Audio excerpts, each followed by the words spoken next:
প্রিয় শিক্ষার্থীরা, আসসালামু আলাইকুম। আমি কাজী সুমন প্রিয়া, সহকারী শিক্ষক, Kathmandu public school and college, মনুশাহী।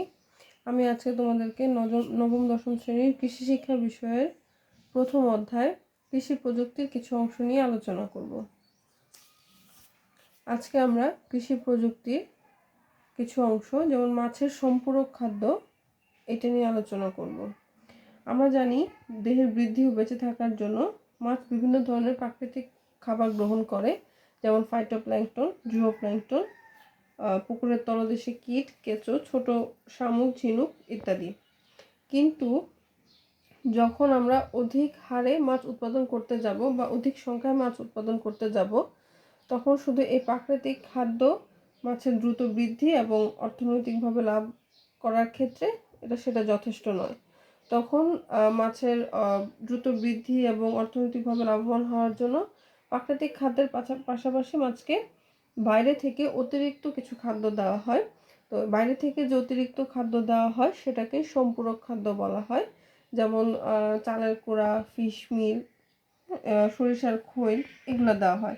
তাছাড়া কার্প জাতীয় যে মাছগুলো আছে, যেমন যেগুলো তৃণভোজী মাছ, এই মাছগুলোর ক্ষেত্রে দেখা যায় যে বিভিন্ন শাকসবজির নরম পাতা, ঘাস, খুদিপানা, এই জিনিসগুলিও খাবার হিসেবে বাইরে থেকে দেওয়া হয়। আর যে সম্পূরক খাদ্যে আমিষ, স্নেহ, শর্করা, খনিজ লবণ, ভিটামিন, এই সকল পুষ্টি উপাদান যথাযথ মাত্রায় থাকে, সেই খাদ্যকে সুষম সম্পূরক খাদ্য বলে, আমরা যেটাকে সুষম খাদ্য হিসেবে জেনে আসছি অনেক আগে থেকেই। সেটা মাছের ক্ষেত্রেও কিন্তু আমিষ, স্নেহ, শর্করার প্রত্যেকটা উপাদানই যথেষ্ট প্রয়োজনীয়, এবং যে খাদ্যে এই উপাদানগুলো সুষম মাত্রায় থাকে সেগুলোকেই বলা হয় সুষম সম্পূরক খাদ্য। এখন আমরা যখন বাণিজ্যিকভাবে মাছ চাষ করতে যাই, তখন প্রাকৃতিক খাদ্যের পাশাপাশি আমাদেরকে বাইরে থেকে সম্পূরক খাদ্য দিতে হয়, এবং এই সম্পূরক খাদ্যের কিছু উৎস আছে। এই উৎসগুলো হচ্ছে বিভিন্ন ধরনের উৎস, এবং উদ্ভিদজাত একটা উৎস আছে এবং প্রাণীজাত একটা উৎস। উদ্ভিদজাত উৎসের মাঝে আছে চালের কুড়া, গম, ডালের ভুসি, সরিষার খোল, মিষ্টি কুমড়া, বাঁধাকপির পাতা। এবং প্রাণীজাত যে উৎস, সেই উৎসগুলো হচ্ছে শুটকি মাছের গুঁড়া, চিংড়ি গুঁড়া, হাড়ের চূর্ণ, গবাদি পশুর রক্ত, শুটকি মাছের গুঁড়া, যেটাকে আমরা ফিশ মিল হিসেবে চিনি, বা অনেক সময় অনেক জায়গায় ফিশ মিল হিসেবে পাওয়া যায়। এরপরে চিংড়িগুলা গুঁড়া, এটাকে বলা হয় শ্রিম্প মিল।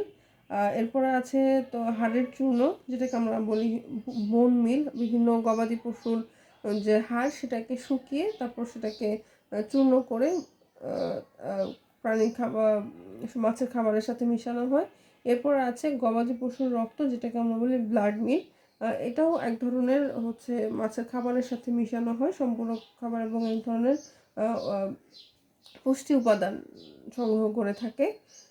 তো সম্পূরক খাদ্যের উৎসগুলি হচ্ছে এগুলি। এরপরে আছে আমরা কেন সম্পূরক খাদ্য প্রয়োগ করব, বা সম্পূরক খাদ্যের উপকারিতা কী। আমি প্রথমে যে উপকারিতাটা দিয়েছি সেটা হচ্ছে যে অধিক ঘনত্বে পোনা ও বড় মাছ চাষ করা যায়। এটার মানে হচ্ছে আমি খুব অল্প জায়গার মধ্যে যদি বেশি লাভ পেতে যাই, তখন সেখানে সম্পূরক খাদ্য প্রয়োগের মাধ্যমে অনেক বেশি পোনা এবং বড় মাছ একসাথে চাষ করা যায়, এবং খুব অল্প সময়ে বড় আকারের সুস্থ সবল পোনা উৎপাদন করা যায়। আমরা যদি পোনা উৎপাদনের ক্ষেত্রে সম্পূরক খাদ্যটা ব্যবহার করে থাকি, তখন সেই ক্ষেত্রে দেখা যায় যদি প্রাকৃতিক খাবার খেয়ে পোনা বড় হয়, সেখানে সময়টা বেশি লাগে। কিন্তু যদি সম্পূরক খাদ্য সেখানে দেওয়া হয় বা অ্যাপ্লাই করা হয়, তখন সেখানে অল্প সময়ে অনেক বেশি পরিমাণে পোনা এবং সুস্থ সবল যে পোনাগুলাতে মোটামুটি সব ধরনের পুষ্টি উপাদান পাওয়া যাবে বা পুষ্টি উপাদান সম্পন্ন হবে, সেরকম পোনা উৎপাদন করা যায়। তারপর হচ্ছে মাছের রোগ প্রতিরোধ ক্ষমতা বৃদ্ধি পায়। আমরা যে সব মাছের খাবারটা দিব, সেই খাবারটাতে, সম্পূরক খাবারটাতে ভিটামিনেরও অনেক উৎস থাকে। এই ভিটামিনের এই উৎসগুলো মাছের রোগ প্রতিরোধ ক্ষমতা বৃদ্ধি করতে সাহায্য করে। তাছাড়া মাছের দ্রুত দৈহিক বৃদ্ধি ঘটে। সেটা হচ্ছে পোনা মাছগুলোকে আমরা যখন বড় আকারে বাণিজ্যিক আকারে চাষ করার জন্য সেটাকে নিয়ে যাব, তখন সেখানে মাছের দৈহিক বৃদ্ধিটা ভালো পাওয়ার জন্য সম্পূরক খাদ্য দেওয়া যায়। সর্বোপরি আমরা বলতে পারি যে কম সময়ে অল্প জলাশয় থেকে কম সময়ে অধিক মাছ ও আর্থিক মুনাফা অর্জন করার ক্ষেত্রে এই সম্পূরক খাদ্যটা খুবই উপকারী। এরপরে আছে, এখন আমি পুকুরে খাবার দিব, সেই খাবারটা ঠিক মতো ইউটিলাইজ হচ্ছে কিনা, মানে সেটা ঠিক মতো ব্যবহৃত বা মাছ দ্বারা ব্যবহৃত হচ্ছে কিনা, এটা আমি কিভাবে বুঝবো? আমি তো মাছ দেখা যায় পুকুরের উপর থেকে খাবার দিয়ে থাকি, এখন সেটা কি মাছ খাচ্ছে কিনা, সেটা কি ঠিক মতো ইউটিলাইজ হচ্ছে কিনা, ঠিক আছে, সেইটা বোঝার জন্য, বা আমি যে খাবারটা দিচ্ছি সেটা কি মাছের জন্য অতিরিক্ত হয়ে যাচ্ছে কিনা আমাকে, কিংবা আমি যে খাবারটা দিয়েছি সেই খাবারটার গুণগত মান ঠিক আছে কিনা মাছের জন্য, ঠিক আছে, এই সমস্ত কিছু বোঝার জন্য আমাদের একটা পদ্ধতি আছে বা একটা টার্ম আছে যেটাকে বলা হয় যে এফসিআর, ফুড কনভার্সন রেশিও, মানে খাদ্য রূপান্তরের হার। তোমাদের পরীক্ষায় এফসিআর এটার মিনিংটা অনেক সময় আসে, দেখা যায় যে 1 নম্বরের যে তোমাদের প্রশ্নগুলো থাকে সেখানে অনেক সময় বলে থাকে এফসিআর কি, তখন তোমাদেরকে সেখানে বলতে হয় যে, বা এফসিআর এর পূর্ণরূপ কি, এরকম আসে, সেখানে বলতে হবে যে এফসিআর হচ্ছে যে ফুড কনভার্সন রেশিও, মানে খাদ্য রূপান্তর হার। মানে হচ্ছে যে আমি যে খাদ্য প্রয়োগ করছি এবং মাছ যেটা গ্রহণ করছে সেটার সাথে মাছ সেই খাদ্য গ্রহণের ফলে যে দৈহিক বৃদ্ধি হচ্ছে এটার একটা অনুপাত। আমি খাদ্য দিয়েই যাচ্ছি কিন্তু মাছ সেটা গ্রহণ করছে না, বা মাছ গ্রহণ করার পরও তার ঠিকমতো দৈহিক বৃদ্ধি হচ্ছে না, ঠিক আছে, তাহলে কিন্তু আমার খাদ্য দেওয়ার যে প্রয়োজনীয়তাটা, বা আমি এক্সট্রা খাদ্য যে কারণে দিচ্ছি সেই উদ্দেশ্যটা কিন্তু ঠিক থাকছে না। তার মানে একটি পুকুরে সম্পূরক খাদ্য প্রদানের মাধ্যমে মাছ যখন উৎপাদন করা হয় তখন ওই খাদ্য কি পরিমাণ মাছ দ্বারা ব্যবহৃত হচ্ছে এবং তা থেকে কি পরিমাণ মাছ উৎপাদন হচ্ছে তা খাদ্য রূপান্তরের হার বা এফসিআর থেকে নির্ণয় করা যায়। এটা বইয়ের একটা ভাষা, আমি তোমাদেরকে আগেই বলে দিয়েছি আসলে ব্যাপারটা কি। মানে হচ্ছে যে আমি যদি পুকুর থেকে 1 কেজি মাছ পাওয়ার জন্য যত কেজি খাবার মাছের প্রয়োগ আমি মাছকে প্রয়োগ করব, তাই হচ্ছে খাদ্য রূপান্তরের হার। এখন তোমাদের পরীক্ষায় এই এফসিআর থেকে কিছু অঙ্ক আসে, হয়তোবা বলে যে কোনো মাছের খামারি সে তার মাছ চাষ করতে গিয়ে এতটুকু 6 মাস সময়ের মধ্যে সেখানে এতটুকু 30 কেজি খাদ্য প্রয়োগ করেছে। এখন সে সেখানে যে খাদ্যটা প্রয়োগ করেছে এই খাবারটা ঠিক আছে কিনা, বা তাকে আরো বেশি খাবার প্রয়োগ করতে হবে কিনা। তো সেক্ষেত্রে আমি এই এফসিআর এর মাছকে প্রদানকৃত খাদ্য ডিভাইডেড বাই দৈহিক বৃদ্ধি, এই সূত্রের মাধ্যমে আমি বের করে দেখাতে পারবো যে আমি যে খাবারটা দিয়েছি সেটা ঠিক আছে কিনা, এখানে খাবারটা চেঞ্জ করতে হবে কিনা বা খাবারের পরিমাণ বাড়াতে হবে কিনা, এর মাধ্যমে আমি জানতে পারবো।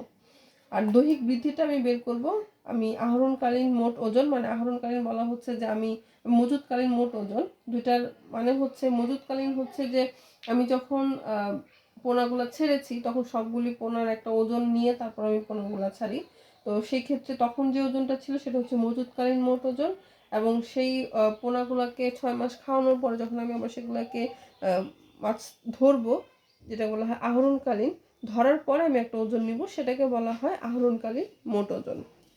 আমি তোমাদেরকে এরপরে এফসিআর এর কিছু একটা অঙ্ক করে এটা উদাহরণ সহ বুঝিয়ে দেব। এরপরে এফসিআর, এখন তুমি এফসিআর বের করেছো কিন্তু এর মানের কিছু জিনিস তোমাকে জানতে হবে এফসিআর এর মানটা সম্পর্কে। যেমন আমি এখানে লিখে দিয়েছি এফসিআর এর মান সবসময় 1-এর চেয়ে বড় হয়, তার মানে গ্রেটার দেন 1-এর চেয়ে বড় হবে। আবার বলেছি যে যে খাদ্যে এফসিআর এর মান যত কম সেই খাদ্যের গুণগত মান তত ভালো। অর্থাৎ কথাটা এটুকু বোঝানো হয়েছে যে এফসিআর এর মান সেই খাদ্যের গুণগত মান ভালো, মানে হচ্ছে যে ওই খাদ্য তুমি ব্যবহার করে অধিক ফলন পেতে পারো। এখন আমি বলেছি 1-এর চেয়ে বড়, মানে আমি এখানে তোমাদেরকে একটা অঙ্কের মাধ্যমে এই কথাটুকু বুঝিয়ে দিচ্ছি। যেমন একটি পুকুরে কিছু মাছের পোনা ছাড়া হলো যার মোট ওজন 1 কেজি। নিয়মিত খাদ্য প্রয়োগ করে 6 মাস পর আহরণের সময় মোট 15 কেজি মাছ পাওয়া গেল। এই 6 মাসে মোট 21 কেজি খাদ্য প্রয়োগ করা হলো। এফসিআর কত? ঠিক আছে, আমি আগেই বলেছি এফসিআর এর যে সূত্রটা সেটা হচ্ছে মাছকে প্রদানকৃত খাদ্য, মানে আমি 6 মাসে মাছকে 21 কেজি খাদ্য দিয়েছি। এরপর নিচে ছিল ডিভাইডেড বাই ছিল দৈহিক বৃদ্ধি। দৈহিক বৃদ্ধিটা হচ্ছে আহরণকারী, মানে আমি যখন মাছটা ধরবো তখনকার যে ওজন, এই তখনকার ওজনটা হচ্ছে এটা। এবং যখন আমি মাছগুলোকে ছেড়েছি তখন পোনার যে ওজন ছিল সেটা ছিল এটা। তো আমি এটা বের করেছি যে আমি যখন মাছটা ধরছি সেই ওজনটা থেকে যখন আমি মাছ পোনাগুলো ছেড়েছি সেই ওজনটাকে বিয়োগ করে দৈহিক বৃদ্ধিটা বের করেছি এবং এটাকে ভাগ করে এটার মান পেয়েছি 1.5। এখন এটা একটা, সাপোজ এটা একটা এফসিআর বের করেছি, আমি আরেকটা এফসিআর বের করেছি, বের করেছি যেটার মান হচ্ছে দুই, এখানে আছে 1.5, সেটার হচ্ছে 2.3। এখন আমি যে কথাটা এখানে বলেছি যে যে খাদ্যে এফসিআর এর মান যত কম সেই খাদ্যের গুণগত মান তত ভালো। এখানে এফসিআর আছে 1.5 আর এখানে আছে 2.33 বা 1.5 বা 2.33। এটার চেয়ে এটার মানটা বড়, কিন্তু এটার চেয়ে এটার মান বড় হওয়ার মানে এই না যে এটা আমাদের জন্য ভালো। আমি আগেই বলেছি এফসিআর এর মান যত কম একের চেয়ে বেশি হবে, কিন্তু একের চেয়ে বেশি হওয়ার পরে যত কম মান হবে, মানে এই 2.33 চেয়ে 1.5টা মাছের মানটা কম, তার মানে এই খাবারটা আমাদের জন্য ভালো বা মাছের জন্য এই খাবারটা ভালো। আমরা এই খাবারটা এই এফসিআর এর মানের যে খাবারটা এটা যদি পুকুরে প্রয়োগ করে থাকি তাহলে এই এফসিআর এর মানের চেয়ে আমি ভালো ফলন পাবো। ঠিক আছে, তার মানে একের চেয়ে বেশি, কিন্তু সেটা উপরের দিক থেকে আবার যত কম হবে তত এর গুণগত মান তত ভালো হবে। তা আমি যখন পুকুরে এফসিআর নির্ণয় করব তখন সেখানে আমাকে আরও বেশি খাবার দিতে হবে কিনা বা আমি যে খাবারটা দিয়েছি সেটা ঠিকমতো ইউটিলাইজ হচ্ছে কিনা সেই জিনিসটা আমি সুন্দর করে বুঝতে পারবো। এরপরে আমি সুষম খাদ্য কিভাবে তৈরি করব সেটা আমি তোমাদেরকে একটু বলে দিচ্ছি। এখানে হচ্ছে যে আমি একটা ছোট্ট একটা চার্ট দিয়েছি। যদি আমি কোনো খাদ্যের শতকরা হার 100 ভাগ ধরে থাকি, ধরো হচ্ছে যে একটা সুষম রুই বা কার্প জাতীয় মাছের জন্য আমি একটা সুষম খাদ্য তৈরি করব যেখানে মোট খাবারের শতকরা হার হচ্ছে 100 ভাগ। এবং এখন এই 100 ভাগ খাবার তৈরি করার জন্য সেখানে আমাকে কোনটা কতটুকু দিতে হবে, যেমন ফিশ মিল এখানে হচ্ছে যে 10 থেকে 21%, তারপর সরিষার খোল হবে 45 থেকে 53%, চালের কুড়া হবে 28 থেকে 30%, ভিটামিন ও খনিজ লবণ হবে 0.5 থেকে 0.5 থেকে 1%, আর হচ্ছে চিটাগুড় ও আটা হবে 5%। এই সবগুলি মিলিয়ে হচ্ছে টোটাল 100%। তুমি তোমার প্রয়োজন অনুযায়ী বা যারা খামারিরা তারা যদি তাদের প্রয়োজন অনুযায়ী মনে করে তাহলে যে কোনো একটা উপাদান এদিক সেদিক করতে পারে, বাট কিন্তু সর্বমোট যে পার্সেন্টটা হবে সেটা হচ্ছে 100। ঠিক আছে, এই সবগুলি উপাদান প্রথমে আমরা একটা নির্দিষ্ট মানে মানসম্পন্ন বা ভালো মানের এই উপাদানগুলো প্রথমে সংগ্রহ করব।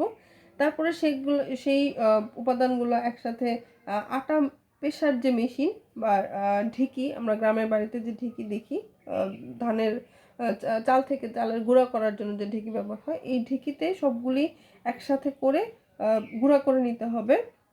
এবং চালনি দিয়ে চেলে এটার যে উপরের যে মানে অমসৃণ যে অংশগুলো সেগুলোই আলাদা করে ফেলতে হবে। এরপরে এগুলো সব কিছু একটা মিক্সার মেশিনে বা বড় পাত্রে ভালো করে মেশাতে হবে। তারপর এগুলোকে ভালোভাবে পানি দিয়ে নেড়ে নেড়ে মণ্ড তৈরি করতে হবে। মণ্ড বলতে বোঝাচ্ছে গোলাকার আকার তৈরি করে, গোলাকার মতো আকার দিয়ে সেটা তৈরি করতে হবে।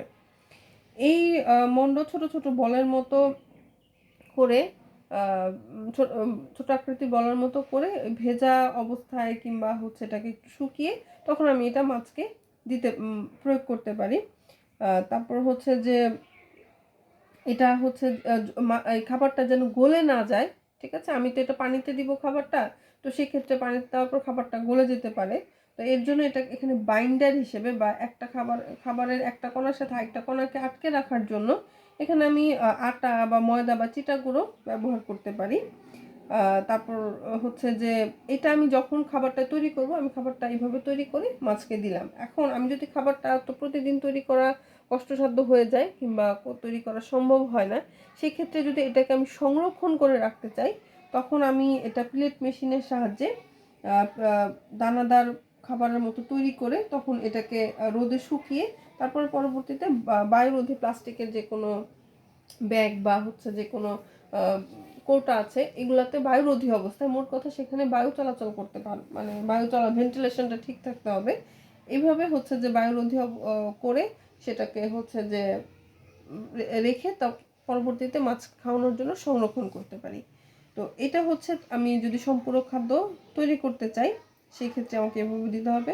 আর তাছাড়া খাদ্য প্রয়োগ করার কিছু নিয়ম আছে, ঠিক আছে। আমি সম্পূরক খাদ্যটা যখন খুশি তখন আমি খাদ্য বাইরে থেকে প্রয়োগ করলাম, তখন কিন্তু মাছ সেটা খাবে না। তো সেই ক্ষেত্রে আমার কয়েকটা নিয়ম আমি বলে দিচ্ছি। যেমন মাছ নর্মালি সকালবেলা এবং বিকেলবেলা হচ্ছে খাবার খায়, তো সেক্ষেত্রে 2 বেলা নিয়ম করে পরিমাণ মতো খাবারটা দেওয়া হয়। তারপর হচ্ছে বিভিন্ন প্রজাতি ভেদে, যেরকম যখন মাছ পোনা থাকে তখন যে পরিমাণটা খায়, যখন মাছের আকারটা পোনার চেয়ে আরেকটু বড় হয় তখন খাবারের পরিমাণটাও বেড়ে যায়, এরপর আরেকটু বড় হলে আবার বেড়ে যায়। তো এরকম মাছের ওজন অনুযায়ী আমরা এটাকে খাবারের পরিমাণটাকে বৃদ্ধি করতে পারি। তাছাড়া হচ্ছে যে যদি শুকনো খাবার হয় তাহলে সেটাকে ঝিটিয়ে প্রয়োগ করা যায়। আর শীতকালে মাছের বৃদ্ধি কম হয়, যার ফলে তখন খাবার দেওয়াটা বন্ধ রাখা হয়। তো আর হচ্ছে যে যদি পুকুরের পানি অনেক সময় দেখা যায় যে অনেক বেশি পরিমাণে সবুজ হয়ে গেছে বা পানিতে শৈবালের পরিমাণ বেড়ে গেছে বা অন্য কোনো গ্যাসের পরিমাণ বেড়ে গেলেও তখন পুকুরের পানির যে একটা নির্দিষ্ট রুলস, একটা বৈশিষ্ট্য আছে, সেটা নষ্ট হয়ে যায়। সেক্ষেত্রে আমি যদি মাছকে খাবার দিয়ে থাকি, মাছ সেই খাবার গ্রহণ করে না। তো এইভাবে কিছু নিয়ম মেনে আমাদেরকে এই সম্পূরক খাদ্যগুলো মাছকে দিতে হবে, যদি আমি ঠিক মতো দৈহিক বৃদ্ধি এবং অর্থনৈতিক লাভবান হতে চাই। তো আজকে তোমাদের জন্য কিছু বাড়ির কাজ হচ্ছে যে আমি এখানে এফসিআর এর একটা অঙ্ক দেখিয়েছি, তোমরা বাসায় এই এফসিআর এর অঙ্কগুলা আরও কিছু অঙ্ক তৈরি করে সেটা হচ্ছে যে বাসায় প্র্যাকটিস করবে। আর তাছাড়া কিছু ছোট ছোট এমসিকিউ আছে, 1-2 নম্বরের প্রশ্ন আছে, যেমন সম্পূরক খাদ্যের উপকারিতা, এফসিআর কি, ঠিক আছে, এফসিআর নির্ণয় করার সূত্র, এরকম কিছু কি, তারপর সম্পূরক খাদ্যের উৎসগুলা কি কি, এরকম কিছু ছোট ছোট প্রশ্ন এখানে থাকে। তো সেই ক্ষেত্রে এইগুলাও তোমরা বাসায় ঠিক মতো প্র্যাকটিস করবে এবং মুখস্থ করে ফেলবে। তো আজকে এই পর্যন্তই। আল্লাহ হাফেজ।